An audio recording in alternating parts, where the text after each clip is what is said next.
Oi, pessoal, bem-vindos a mais uma aula de programação de computadores e neste vídeo nós vamos falar um pouco sobre desvio de fluxo.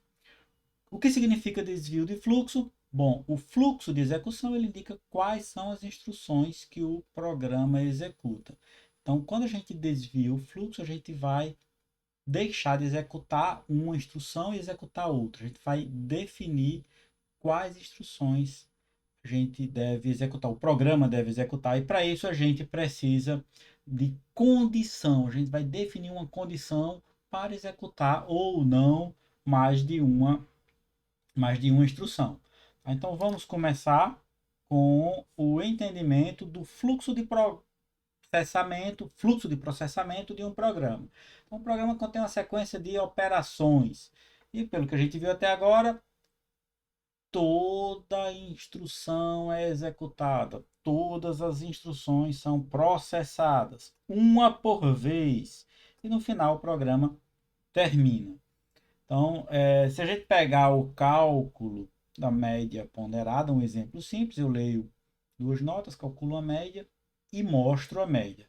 Então, quando a gente analisa o fluxo de execução desse programa, ele tem um ponto inicial, o início, depois ele lê a primeira nota, ele lê a segunda nota, ele calcula a média, ele gera a representação em texto da média formatada e ele imprime a média. Então, observe que o fluxo ele vai do início ao final,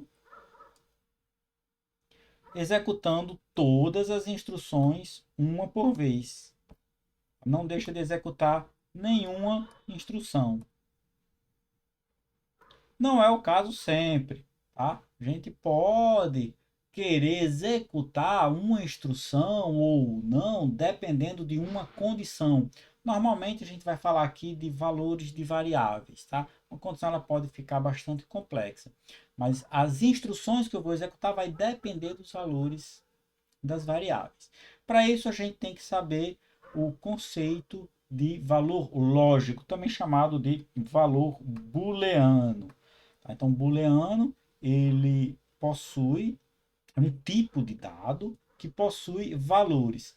No caso do booleano, ou ele é verdadeiro ou ele é falso. Se a gente pegar um número inteiro, um valor para um número inteiro pode ser 0, pode ser 1, pode ser 10, pode ser 15, pode ser 13, pode ser 25, pode ser 42. Bom, é um número inteiro. Os valores possíveis para o número inteiro são os números inteiros que a gente conhece.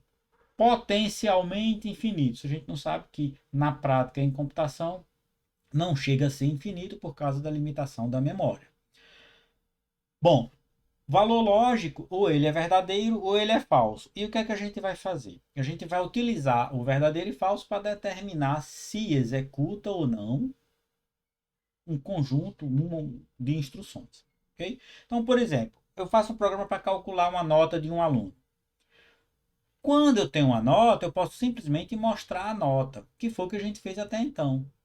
Mas agora eu não quero só mostrar a nota, eu quero dizer, eu quero que o programa informe se ele foi aprovado ou não. Essa média, a média de aprovação, tá? A gente sabe, a gente vai considerar aqui 6 ou 60. E aí o programa deve mostrar uma mensagem diferente se a nota for menor do que 6 ou se ela for maior ou igual do que 6, a mensagem não é a mesma. E esse é o princípio de desvio de fluxo. Tá? Então, observe que uma palavra importante aqui que a gente tem é se. Se essa condição for verdadeira, então mostrar o aluno aprovado. Okay? E como é que a gente vai determinar essa condição? Essa condição é determinada a partir dos valores de variáveis. E a gente vai processar uma ou mais instruções a partir dessa condição. Então, como é que isso acontece? A gente vai definir agora um ponto de execução que eu vou para um conjunto de instruções ou para outro conjunto de instruções a partir do valor da média. Ok? O que valor é esse? Bom, as condições a gente vai ver nos próximos slides, mas eu quero saber se a média for maior ou igual a 6. Se a média for maior ou igual a 6, se essa condição for verdadeira, o que é que a gente vai fazer? A gente vai mostrar na tela a mensagem aprovado. E se ela não for, a gente vai mostrar a mensagem não aprovada. E depois o programa termina normalmente. Okay? Então, observe que há um desvio aqui baseado em uma condição. Essa condição determina que instruções eu devo executar. Como é que a gente vai fazer essa condição? A gente se encontra no próximo vídeo. Até lá!